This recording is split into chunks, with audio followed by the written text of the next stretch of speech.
Welcome to the Divorce Podcast, a podcast that aims to address divorce, separation and co-parenting here in the UK, countering the often sensationalist way it's portrayed in the media, challenging the status quo and driving for reform. On each episode, I'm joined by experts to discuss divorce, separation and co-parenting from different angles and to give their opinions and to debate them. I'm Kate Daly, a relationship counsellor and divorce coach, co-founder of Amicable, the divorce services company, and host of this, the Divorce Podcast. In this episode, I was joined by author and journalist Rosie Green. Rosie has written for Red, The Times, The Telegraph and The Mail on Sunday, and is the relationship expert on ITV's This Morning. I began by asking Rosie about her own marriage breakdown and her journey from heartbreak to happiness. I was really touched by her honest account of her painful experience of separation. We also explored the notion of rejection when you're not the instigator of the divorce and just how detrimental it can be to both your physical and mental health. Rosie spoke candidly about her experience of being a single mother, dating post-divorce and finding happiness in a new relationship. This episode is a real journey through the stages of relationship breakdown and divorce. If you really loved this episode or want to hear more episodes like this, then please make sure to rate us on your preferred listening platform. Enjoy the episode. Welcome, Rosie. Thank you very much for having me. So let's start, Rosie, if I may, by thinking a bit about how this all happened and how it started. You describe yourself as a journalist who also happens to be on the journey from heartbreak to happy. Can you tell us a little bit about the beginning of that statement? So the heartbreak, what happened to your marriage? What was it like? How did the breakdown occur?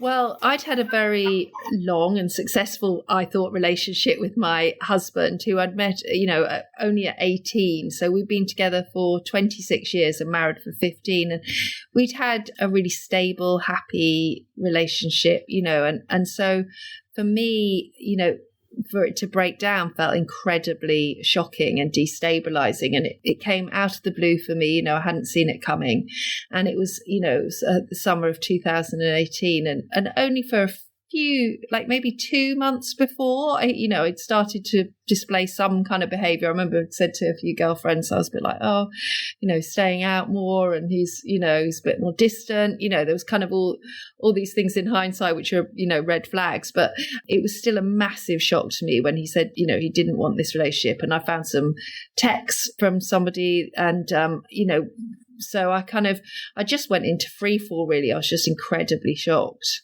That must have been really traumatizing. What happened, Rosie, when he actually told you then that he felt the marriage was over? Where did you go from there? Well, I tried not to believe it for a really long time. And I think he was finding it hard to be finite about it, because I think, human beings by their very nature, they kind of want to soften the blow, don't they? Or they don't want to be, they don't want to feel the force of the guilt. They don't want to see the guilt. They don't want to see the sort of devastation that they're sort of reaping in that sense. So I was sort of desperately trying to cling onto it. So I was in this hideous limbo situation of him sort of saying, yes, I'll try, then sort of reneging on it, then going back to it. And, and to be, on my own part, I was massively forcing that. So I was kind of, please stay. I became someone I didn't recognize. I was sort of just begging him to stay, trying so hard to keep the family together, trying to hold off the time that we would tell the kids or make any sort of finite decisions. And I think you've described, haven't you, before, I've heard you say that you'd have done anything at that point to save the marriage.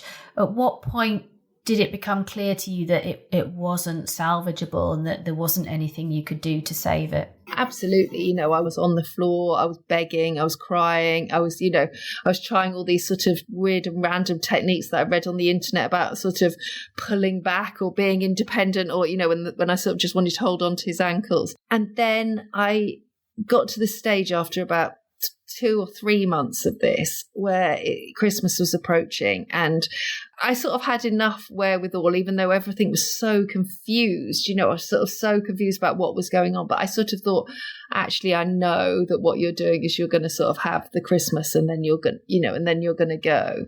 And so he came back a few days before Christmas and said, it's kind of over, but I want to have Christmas for the family and for the kids. And I just said, I can't do that. It was already like sort of walking on eggshells. We're already every conversation was ending in tears, or, and I was just trying my best to be this kind of perfect wife. And so I just said, no, I'm not doing it. And I remember he sort of said to me, oh, that's incredibly selfish of you, and I just remember thinking, oh my God, is it selfish? Is it, so my boundaries were so sort of blown by that point. Anyway, I went with the kids to my aunt's, and it was the most hideous journey there. I mean, they were incredibly welcoming and lovely to us, but it was very hard for the children, and it was very hard for me. And I'm sure it was probably very hard for him as well.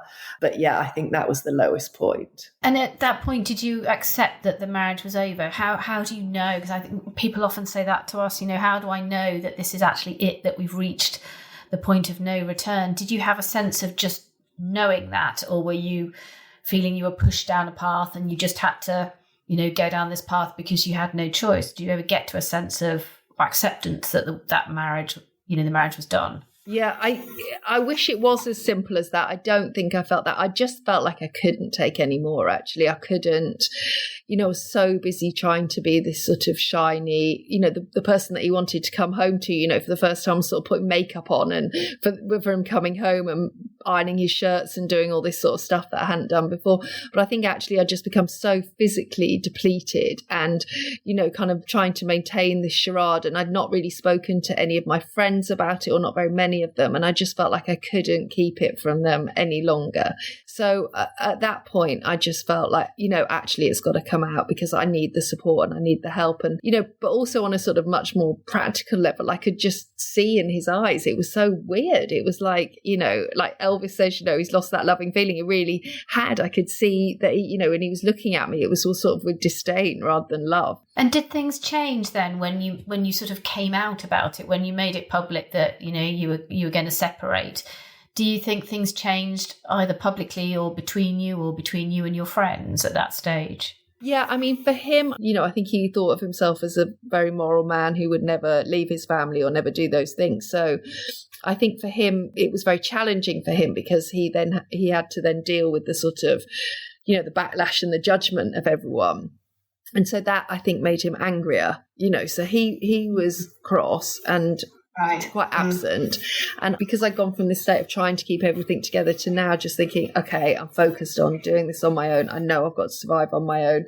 I know I've got to keep going for the kids. I know I've got to do all that. So I really just didn't want him to be there. So then it became about sort of trying to get him to move out. And, I was getting various advice from various people, and I'm sure he was too, saying, you can't be the one that moves out. You need to stay put. And so there was this sort of awful period of time of sort of just needing the space for myself and for the children, really. But it was taking it took too long, basically, or it felt like a lifetime, and that makes me feel so incredibly sorry for people that are in that situation for a really long time. And so did things calm down a little bit when you'd actually physically separated? Did that put things on a more even footing to be able to think about the long term and to start to sort things out? Yeah, I would say that was definitely the time where I started to, regroup. I massively drew on the strength of my friends. I really do reach out to friends, and I do ask them for help, and I do tell them how terrible I'm feeling. And, I'm sure I was pretty draining for a long time. I think I described my book as sort of chain smoking through telephone calls. I go from one person to the other, and every day seemed to present a new, more dramatic twist to the story, which I think I almost went from, it almost protected me from the sort of sadness and the pain, because if it could all be drama and how could he possibly be doing this, he must be mad, it kind of helped me rationalize what he was doing rather than him just leaving, so it's almost, it's quite funny the way the mind works, I think. So the drama was in some ways kind of a soother and a way of distracting you from the pain perhaps that you were feeling, you mean? Yeah, absolutely. I think that's right. And I think, I think quite often we talk about anger doing that as well, don't we? But in my case, I think it was the drama. And, somebody said to me that, looking at someone's social media, trying to work out where they are all the time, trying to get into their mind for so long. For me, it was about what he was thinking, what he was doing. Why was he doing this? Was he seeing someone? Was he not seeing someone? Where would he live to? Rather than about my recovery. And I remember someone saying, you have to start focusing on you. And I remember my dad saying very bluntly, you have to detach. And I was thinking, well, it's easy for you to say, but actually it took time and it took thinking about. But after a few months of him leaving, I did start to regroup. I think it's an interesting thing, isn't it? We often see it when we're helping people through the amicable journey that sometimes people just cannot unhook themselves from the other person and what the other person's doing, and needing to know and needing not so much to control, but to have a say or to be informed about. And it's very hard sometimes when someone can't see that and isn't quite ready to talk about that detaching process, because it leaves people almost in free fall, I think. And that's the scary feeling when you're divorcing and separating from somebody, that free fall. You can't move on, can you, until you've got past that stage. But I think the thing is, the mind is a funny thing in that you are in that stage. And every time you see them on social media, every time you talk to them about, talk to a friend about them, every time you look at their old photos, it's almost like you're getting hit of that drug. So I feel, it's good to go cold turkey. It's good to talk about it, to get it all out. But sometimes it's good to go totally cold turkey, because otherwise you're just feeding the fire. And it's a bit like, we all know those people who really don't want to be, and no judgment because it's so hard, who are like still bitter and angry and cross like 30 years ago. Well, I mean, there's that great saying, isn't there? It's like drinking poison and expecting the other person to die. If you keep being angry, you're only hurting yourself. Yeah, exactly. I mean, you mentioned there as well friends and how important your friends were. Are all friends equally important? Do some have better advice than others? How did your friends actually support you, and did they always get it right? I think it's interesting. There's a woman called Sarah Davison who's a divorce coach, and I think she sort of first mooted this idea that you have, you sort of, in the early doors, you sort of create a cabinet really of different people who can help you with different things. So someone who might be very practical, and someone who's very emotional, someone who's that good to go out and have drinks with, somebody who's there to cry on the phone. And I definitely think that is true. And even in my worst times, I was aware that one person couldn't take this load. So I would spread the load. I would ring different people. I think there are some people who can't be there for you, and it's a waste of time to get hung up. I think it's easier said than done, but it's a waste of time to get hung up on them not being there for you. I think what's quite interesting is sometimes people you wouldn't expect to show up, and then others can't. And I think you don't know what's going on in the background. It could be that they're struggling with their marriage and they can't face, like you're a sort of big fat red warning that is going wrong, or, that it might trigger certain things for them, or just they're not very tolerant of that, but they're very good at practical help or whatever. So I think it is, for people who are in the eye of the storm at the moment, it's accepting people's limitations, not letting it ruin that friendship going forward, and just taking help where it's offered and not getting too resentful about the people that can't be there. Yeah, I think that's spot on. I think you're right. Not everybody can be everything, and to try and make, a small group of friends be your complete support network can be a real challenge and put strain on the friendship, can't it? I'd also say the one thing is to beware of the drama people. So the people who pour petrol on the fire, the people who enjoy it, who say, let's go around and rip up all his clothes and do all that kind of stuff. Yes, you want support, and yes, it's really nice to feel other people's indignation. But also, I think it's critical not to let someone whip you up into that state of frenzy. Yeah, I think you're right. I think the best thing you can do as a friend is just try and hear without comment sometimes, isn't it? And just be there for somebody rather than, like you say, being part of the indignation, because everybody ultimately will come to view things in a slightly different way. So being too in there with you and being too on your side can leave your friend very isolated and vulnerable if your thought processes or whatever and your relationship with your ex moves on. Particularly when you've got to co-parent, you will move that relationship on. And there's nothing worse than then feeling like you're sort of left there stranded as the friend, is there? So, but also, now life's moved on, and say with my ex, he, there will be occasions where he will see my friends and my family because of the children. And, I think for them, they were all pretty calm and rational about it. I mean, yes, of course, they had their own feelings, but it does mean as well that they can see him in those social situations, and it's not awkward for the children, which are ultimately the people we want to protect.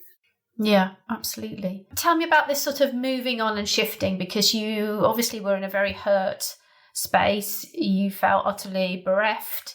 you did your best to save, like you say, you begged, you pleaded, it didn't work, you went your separate ways. At what point did things start to get onto a more even keel in terms of being able to co-parent or think about how you were going to, split assets or do things that would put you both on an independent track? How long did it take? What sort of things were happening to get you into that space? Well, I think, I desperately needed some hand holding. I felt like I had kind of lost my sense of perspective, and there were things that he was saying to me that I didn't feel were true or right or valid, about sort of money and how much he was going to give and, what was the right amount. And so I did as that lady Sarah Davison said, and I sort of gathered a support team. And, I feel very lucky that actually I have lawyers in the family and I have people that are there and able to help me. But I realise a lot of people don't. And that's partly why I wrote the books. I just wanted people to have access, to the sort of advice that I had. And I feel that I actually, in that sense, just reached out for help as well. I thought, what, it was so painful to me to even look at the gas and electricity bills. I couldn't believe we were in this situation where this stuff wasn't shared anymore. And so I just really did ask for help on all of that. But ultimately, even with the gas and the electricity bills, I did realise then that I was sort of waiting for people to rescue me. And actually, I needed to just bloody do it. And it's a bit like pumping up the tyres. I realised, I left that. And then I just did it. And I thought, oh my God, what have I been making such a fuss about? I was so loaded with emotion. But actually, millions of people pump up their tyres, millions of people pay the gas bill. I thought, I'm a fairly intelligent person. I'm sure I can manage this, which I could. So I did a lot of relying on friends, but then ultimately I just thought, actually, I've just got to do this. I've just got to do it myself. And once you do it, you feel incredibly empowered. Exactly. It's so freeing when you get over it and you do it. I can remember the first time, I fixed something in the house. I just would literally ringing everybody, I've just fixed this and I've just done that. And you just feel so kind of proud of yourself that normally that would have been, hours of nagging or eventually giving up and getting a handyman in at some extortionate cost. And so, I'm with you on that. It is really freeing and it is really empowering. And nobody wishes this on anybody, do they? But it is an upside of this journey, that road to freedom and independence, and knowing that you can do a lot of the things that perhaps you've resisted or felt underconfident about. So, every cloud. Absolutely. No, I 100% agree with that. So you have a co-parenting relationship now with your ex, and your ex and you have to communicate presumably about the care of the children. Tell me a little bit about how that works and how you've got that on track. Yeah, we've definitely got onto more of an even keel. I think a lot of me resisted having those sort of chummy chats because I wanted him to feel the weight of what he'd done. But actually, I realised that wasn't really helping anyone. So we might as well have an amicable friendship. It's not super friendly, but 3 years on, we're definitely at a much better point. And we're able to have a conversation. And I think sometimes it's tricky because, you're obviously talking about the children and you're obviously talking about their emotions, sort of talking on their behalf, but you realise they have their own complex emotions and reactions to what's happened. So I think a big thing that I see is with lots of parents is that they think the other parent is somehow manipulating the children to think in a certain way. And I'm sure that is true sometimes, but often it's the child that's saying, I don't want to see the other parent, or I don't want to do this, or I don't want to do that. So that's a whole nother layer of friction, I think.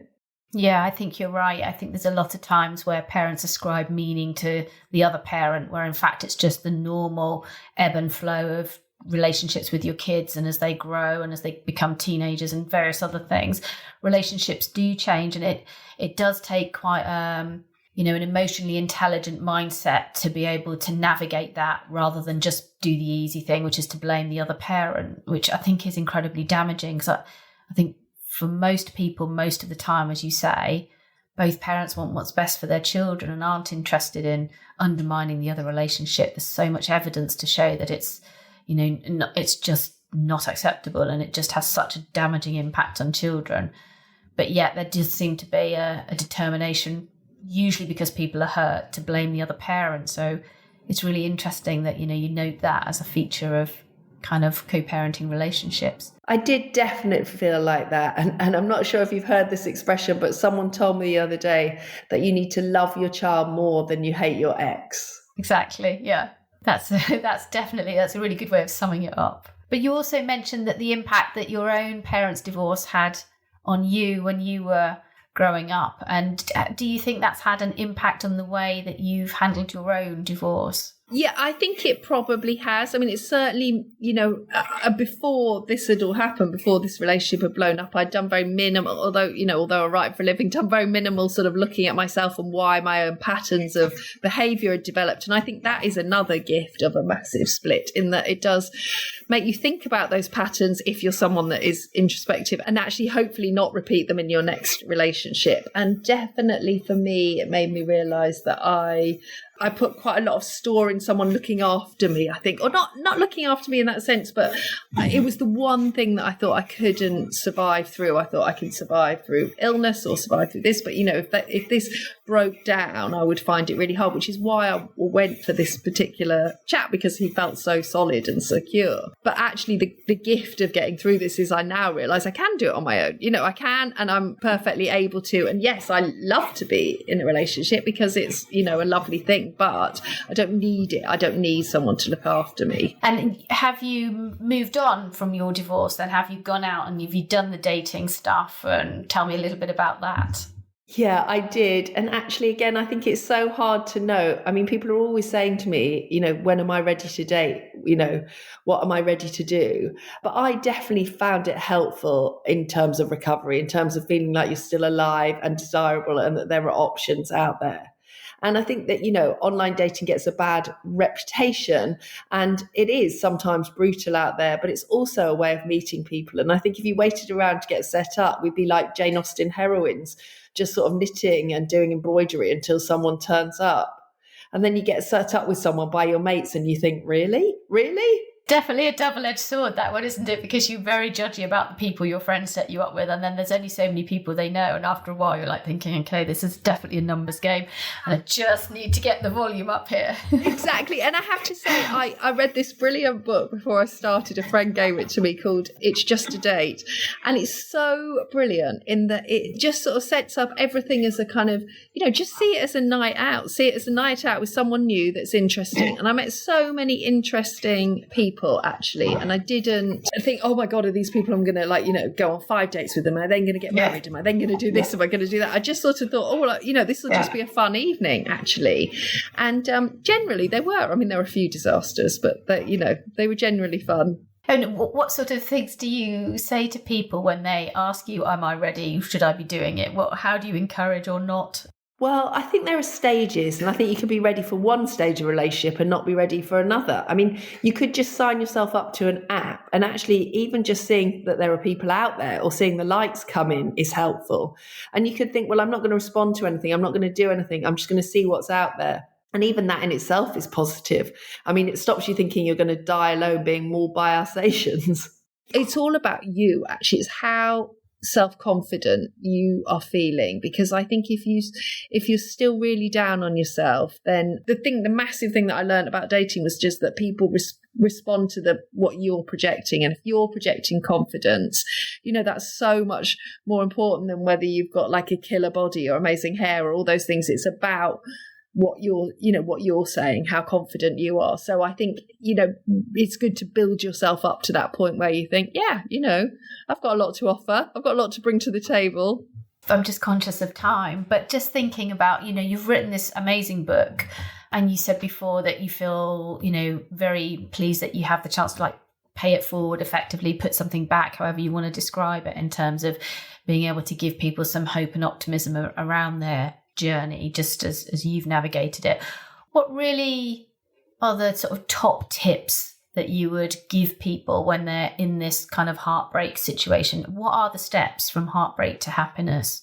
I appreciate I'm asking you to summarise your entire book in a few sentences, but have a go. Well, I think, actually, even though all those really tiny things in the beginning seem like they won't have any effect, I think they absolutely do. So I think all those things like gratitude lists, like kind of getting out there and exercising, reaching out to your girlfriend, even in the early days, just distraction. So it's kind of like, watching Friends on repeat. And I definitely think, gathering the kids around and at doing that sort of those kind of really gentle things to just really help. Then I think therapy, I think loads of us don't have therapy until something really bad happens, but that was massively important for me. And I would just say, really look after your mental health, because actually, as I said about the drinking and things like that, the temptation is to go and get all that dopamine by kind of, going out and drinking 50 glasses of rosé, or, kind of copping off with the PE teacher at the kids' school or something. But ultimately, I think they're going to be that's going to come back and bite you on the bum. So I think it's about building yourself back up. And it was useful for me to see other people who'd navigated it and come out the other side. So I think, that I'm really happy and grateful that people can look to me for that as well. Well, it's a wonderful book, Rosie, and I'm very glad you've written it, because I think there's so much in there that can help people. That's kind of all we've got time for now. I'm sorry we have to cut it short, but it's been fantastic talking to you. Thank you so much for sharing your own personal story so candidly. Where can people find out a little bit more about you, Rosie? Well, I've got a website, which is lifesrosie.co.uk, and my Instagram is @lifesrosie. And those are the two main places. And then I do write a weekly sort of relationship column for the Mail on Sunday, so you can find that as well. Brilliant, thank you. And of course, you can find me on Twitter. I'm @Kate_Daly. And you can hear more about new podcast episodes by following @divorce_podcast. If you like this episode and you want to hear more, you can also find more of our podcasts by subscribing for updates and visiting thedivorcepodcast.com. Thank you so much, Rosie, for your time, and thank you as well for listening.